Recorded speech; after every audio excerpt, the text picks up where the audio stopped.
السلام علیکم ورحمۃ اللہ وبرکاتہ۔ آج 24واں روزہ ہے۔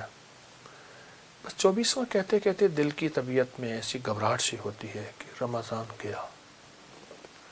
میں نے آپ کو پہلے بتایا تھا کچھ درویش ایسے تھے جو 6 ماہ جانے والے رمضان کے لیے ندامت کرتے تھے اور پھر 6 ماہ استقبال کرتے تھے۔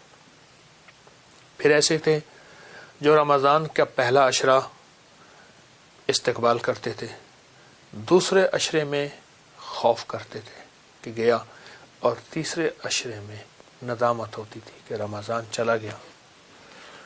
اچھا جان رمضان تو چلا ہی جائے گا، لیکن 2 رمضان ہوتے ہیں، ایک سفارشی رمضان، ایک شکایتی رمضان۔ یہ میں آپ کو پکی بات کہہ رہا ہوں، رمضان سفارش بھی کرے گا اور رمضان شکایت بھی کرے گا۔ اللہ سے عرض کرے گا کہ اللہ یہ بندہ تھا جس نے میرا کوئی ادب نہیں کیا تھا، کوئی احترام نہیں کیا تھا۔ اے اللہ میں رمضان آیا تھا، لوٹ لوٹ کے آتا تھا ہر سال، اس بندے نے میرے ساتھ کوئی دل جوئی نہیں کی، میرا کوئی ساتھ نہیں دیا۔ اے اللہ یہ وہ بندہ ہے جس نے میری رمضان کی کوئی قدردانی نہیں کی۔ یہ شکایتی رمضان ہے۔ اور ایک وہ سفارشی رمضان ہے جو بندے کی سفارش کرے اللہ کے سامنے۔ فرمایا حدیث میں آتا ہے جو سورۃ ملک تبارک الذی سوتے وقت پڑھتا ہے، قیامت کے دن جب اس کی طرف عذاب پڑھے گا اس کی خطاؤں گناہوں کی وجہ سے، تو سورۃ ملک آڑے آ جائے گی، کہے گی نہیں یہ عذاب نہیں ہو سکتا۔ اور حدیث میں یہاں تک الفاظ ہیں، میرے آقا کا فرمان کا مفہوم ہے کہ سورۃ ملک جھگڑالو ہے، یہ جھگڑا کرے گی اور کہے گی یا اللہ یا تو مجھے اپنے قرآن سے نکال دے یا پھر اس بندے کی بخشش کر دے۔ اللہ اکبر۔ اسی طرح روزہ بھی سفارش کرے گا۔ کسی درویش نے ایک ہندو بنیے کو دیکھا تو لالا جی جو ہیں جنت میں پھر رہے ہیں۔ وہ لالا جی یہ کیا بات ہے، آپ جنت میں پھر رہے ہیں، آپ تو ہندو تھے۔ اور میں بس ایک بول اس کریم کو پسند آیا، میرا بیٹا میرا کھلے بندوں کھا رہا تھا، میں نے کہا بیٹا مسلمانوں کا رمضان ہے، ادب کر، ایک طرف ہو کے کھا لے۔ اللہ کو میری ادا پسند آئی، اللہ نے مرنے سے پہلے فرشتے کو بھیجا، پہلے اس کو کلمہ پڑھا، اور اس نے مجھے کلمہ پڑھایا اور میری موت ایمان پہ ہوئی۔ ساری عمر کفر پہ گزری، آخری وقت میں ایمان لے سینے میں سجا کے بندہ چلا گیا۔ تو رمضان کے ان لمحات میں، ان گھڑیوں میں، ان کیفیتوں میں 24واں روزہ کیسے ہم اللہ کو منائیں، کیسے اللہ کا تعلق ہمارے قریب ہے، اور کیسے اللہ کی ذات عالی کے ساتھ ہماری محبتیں بڑھ جائیں۔ تو میں ایک چیز آپ کو عرض کروں گا، اور اس کے میں نے بہت فائدے دیکھے۔ رمضان میں ایک چیز کی مشق کر لیں، رکوع سے اٹھتے ہوئے نا سمع اللہ لمن حمدہ ربنا لک الحمد، ایک دعا پڑھیں، حمدن کثیرن طیبن مبارکن فی، حمدن کثیرن طیبن مبارکن فی، 5 بول۔ میں نے سال سے بتایا، کیونکہ رمضان میں اہتمام بڑھ جاتا ہے نمازوں کا، نوافل کا، اس کو اپنے مشق میں، اپنے تجربے میں، اپنے بولوں میں شامل کر لیں۔ سمع اللہ کے بعد یہ دعا پڑھ لیں، جوڑوں کا پرانا درد، کمر، ڈسک، مہروں کے مسائل، گردن کے مسائل جن کو کالر لگا ہوا ہو، اور پٹھوں اور اعصاب کا کھینچاؤ۔ کتنے بے شمار لوگ مجھے ملے جب سے میں نے یہ بتانا شروع کیا۔ رکوع سے اٹھے نا آپ، جب اٹھیں سیدھے کھڑے ہوں تو سمع اللہ لمن حمدہ ربنا لک الحمد پڑھتے ہیں، اس کے بعد پڑھیں حمدن کثیرن طیبن مبارکن فی، بس ایک دفعہ پڑھ لیں۔ جوڑوں کا پرانا درد، کمر کا درد، پٹھوں کا کھینچاؤ، گردن کے مسائل ایسے حل ہوتے ہیں، ایسے حل ہوتے ہیں۔ بلکہ جب سے میں نے بتانا شروع کیا، اس کے علاوہ بھی بے شمار بیماریوں کے مارے ہوئے لوگوں نے مجھے بتایا کہ فلاں فلاں بیماریاں ختم ہو گئیں، فلاں فلاں روگ ختم ہو گئے، اور فلاں فلاں جسمانی مسائل حل ہو گئے ہمارے۔ نماز تو ویسے پڑھتے ہیں، رکوع سے اٹھتے ہیں تو اٹھتے ہوئے یہ بول بھی شامل کر لیں۔ اب آپ دیکھیے، اب ایسا کریں، آپ میری اس پروگرام کو دیکھ رہے ہیں نا، آپ موبائل پہ دیکھیں کہ میں کتنے سیکنڈ لگتے ہیں اس میں، آپ حیران ہوں گے، یہ منٹوں کا عمل نہیں، صرف سیکنڈ کا عمل ہے۔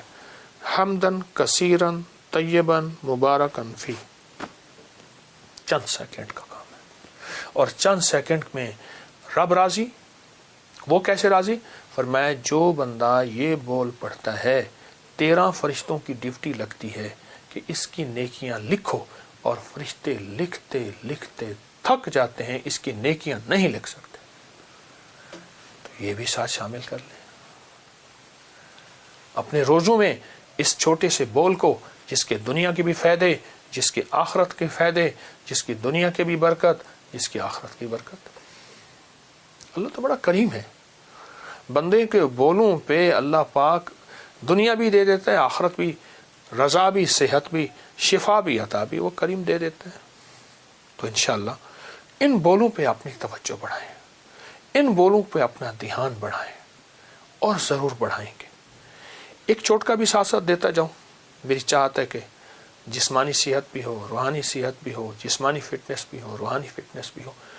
اگر کبھی کوئی گلا خراب ہو جائے اور ٹانسس ہو جائیں، اور ٹانسس کے بارے میں ہے کہ بس آپریشن کے علاوہ اس کا چارہ نہیں، یا پھر بار بار آپریشن ہو رہا، یہ بھی ہے، اور گلا کی دوائیں کھا کھا کے تھک گئے، بائیں ہاتھ کے انگوٹھے کی مالش کریں، ایسے خوب بغیر تیل کے گرم کریں، اسے گرم کرنے کے بعد زیتون کا تیل اس پہ لگا کر، یا سرجیکل ٹیپ کے اوپر کلونجی کو چپکا کر اس کے اوپر لگا کے رات کو سو جائیں، یا زیتون کا تیل یا کلونجی کا تیل خوب لگا کے رات کو پٹی باندھ کے سو جائیں، صبح گرم پانی سے دھوئیں۔ میں نے تجربے کیے ہیں، ٹانسس، گلے اور اس کے مسائل ایسے حل ہوتے ہیں، بچے ہیں یا بڑے ہیں، آزما کے دیکھیے گا، بہت فائدہ ہوگا۔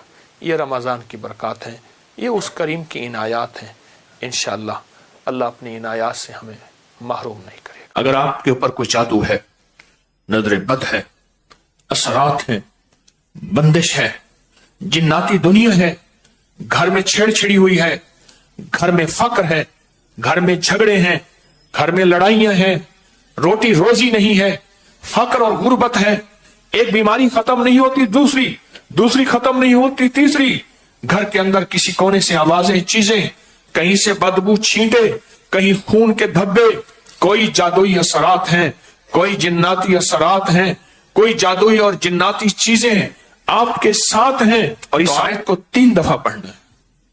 پہلے اپنی کوئی مصیبتیں، کوئی پریشانیاں، کوئی دکھ، کوئی جادو، کوئی بیماری تصور میں لے آئیں، خیال میں لے آئیں، اگر ہیں کوئی گھر کی الجھنیں، کوئی ناکامیاں، کوئی پریشانیاں، کوئی حالات کی سختیاں، تصور میں لے آئیں۔ اس آیت مبارک کے بارے میں یہاں تک ہے، جو شخص تمنگری چاہتا ہے، جو مالداری چاہتا ہے، جو شخص تمنگری چاہتا ہے، جو خوشحالی چاہتا ہے، جو مالداری چاہتا ہے، وہ اس آیت کو پڑھے، اللہ اس کی نسلوں کو مالدار اور تمنگر کر دیتے ہیں۔ شیخ نے لکھا ہے، صحابہ کرام فرماتے ہیں، آل رسول فرماتے ہیں، اہل البیت فرماتے ہیں، جب ہم کہیں سفر اور غزوات میں جاتے تھے اور اس آیت کو پڑھ لیتے تھے، ہمیں نعمت اور غنیمت بہت زیادہ عطا ہوتی تھی۔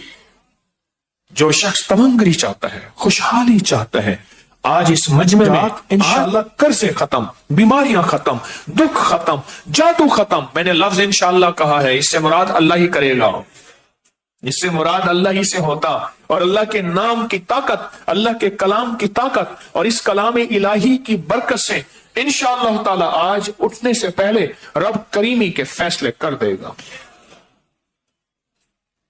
اس آیت کو ہم 3 بار پڑھیں گے، توجہ سے پہلے سن لیں۔ ہم نے 10 لیٹا ہوا تھا، جادو کا مارا ہوا، ایک صحابی تشریف لے جا رہے، انہوں نے کیا کیا، ایک آیت پڑھی، پڑھ کے اس کے کانوں میں دم کیا۔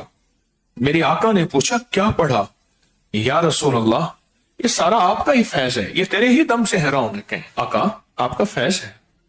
یا رسول اللہ میں نے سورۃ المومنون کی آخری 4 آیات پڑھ کے اس جادو اور مریض اور مارے ہوئے بندے کے کانوں میں دم کیا۔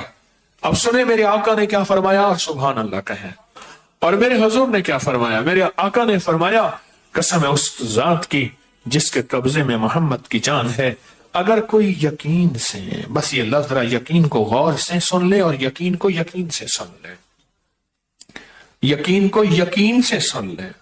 ہاں اس یقین کو توڑنے کے لیے جب آپ مالدار ہو جائیں گے نا، اس یقین کو لوٹنے کے لیے لٹیرے آئیں گے، اور آئیں گے اس وقت جب آپ مالدار ہوں گے، روحانیت کے مالدار جب آپ ہو جائیں گے، اس یقین کو لوٹنے، بدگمانیاں، شک ڈالنے کے لیے بے شمار آئیں گے، اور آئیں گے اس وقت جب آپ مالدار ہوں گے۔ تو میرے آقا نے فرمایا جو شخص یقین سے اگر ان آیات کو پڑھ لے تو پہاڑ بھی اپنی جگہ سے ہٹ جائے۔ تو سوچیں پہاڑ اپنی جگہ سے کیسے ہٹ سکتا ہے؟ پر یقین سے، یقین سے۔ ہم آج وہ آیت سارے پڑھیں گے، جن کو نہیں آتی میرے ساتھ پڑھیں گے، اور اس کے بعد اس کی جو آخری آیت ہے نا، رب اغفر ورحم وانت خیر الراحمین، اس آیت کو دہرا کے ابھی ہم 3 دعائیں مانگیں گے، جس آیت کے بارے میں میرے کملی والے نے خود قسم اٹھائی۔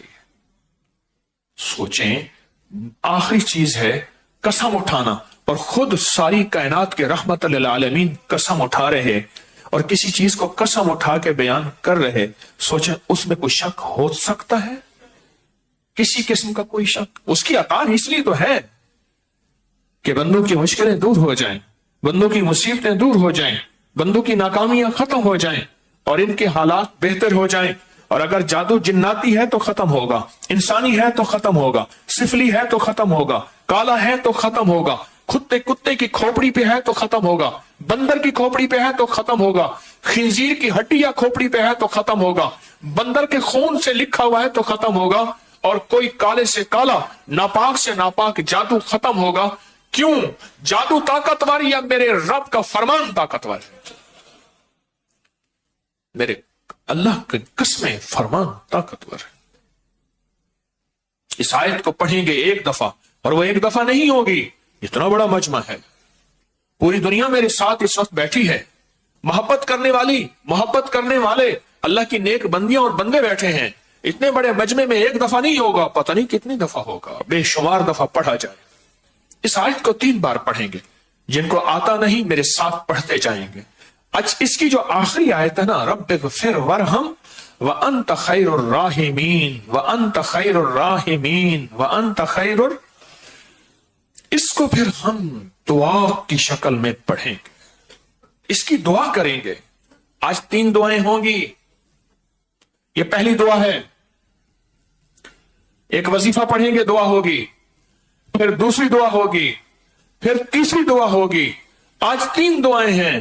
کیوں؟ اس لیے یہ مانگنا اس کو پسند ہے، یہ زاری اس کو پسند ہے، یہ التجائیں اس کو پسند ہیں، یہ آنسو اس کو پسند ہیں، یہ پکار اس کو پسند ہے، یہ پکار اس کو پسند ہے، یہ پکار اس کو پسند ہے،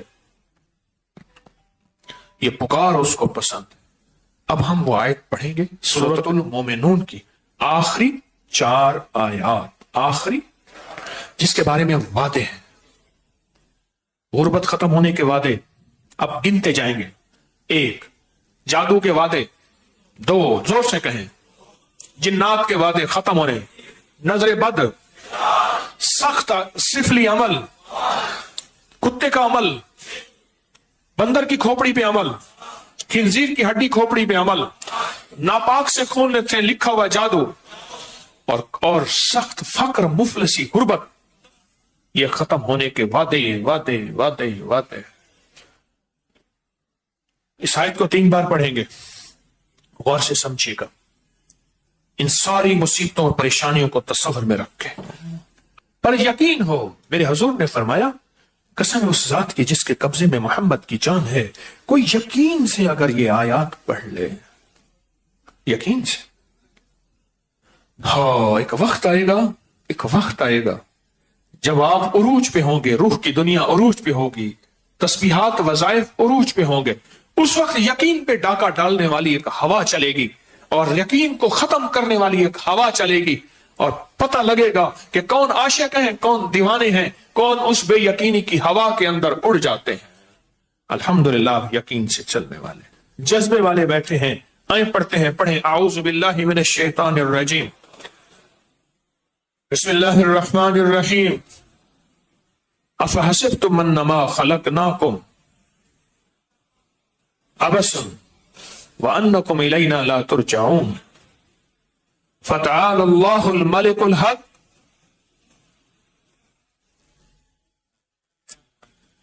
چھوٹا چھوٹا کر کے پڑھنے میں بھول جاتا ہے، روانی سے پڑھے تو نہیں بھولتا۔ افحسبتم انما خلق، اب میں پڑھتا ہوں میرے ساتھ پڑھتے جائیں۔ افحسبتم انما خلقناکم عبثا وانکم الینا لا ترجعون فتعالی اللہ الملک الحق لا الہ الا هو رب العرش الکریم ومن يدعو مع اللہ الہا آخر لا برہان له به فانما حسابه عند ربه انه لا يفلح الکافرون وقل رب اغفر وارحم وانت خیر الراحمین۔ اب دوسری دفعہ پڑھیں، افحسبتم انما خلقناکم عبثا وانکم الینا لا ترجعون فتعالی اللہ الملک الحق لا الہ الا هو رب العرش الکریم ومن يدعو مع اللہ الہا آخر لا برہان له به فانما حسابه عند رب انه لا يفلح الکافرون ورب اغفر وارحم وانت خیر الراحمین۔ تیسری اور آخری دفعہ، افحسبتم انما خلقناکم وانکم الینا لا ترجعون فتعالی اللہ الملک الحق لا الہ الا هو رب العرش الکریم ومن يدعو مع اللہ الہا آخر لا برہان له فانما حسابه عند ربه انه لا يفلح الکافرون وقل رب اغفر وارحم وانت خیر الراحمین۔ اب یہ آیت مبارکہ وہ پڑھی ہے جس کے وعدے ہیں رب سچا، جبریل لانے والا سچا، کملی والے کا سینہ اور دل مبارک سچا، اور میرے آقا کی زبان سچی، اور میری آقا سے سننے والے اور ہم تک روایت پہنچانے والے سچے، اور اس آیت پہ جو وعدے ہیں وہ سچے۔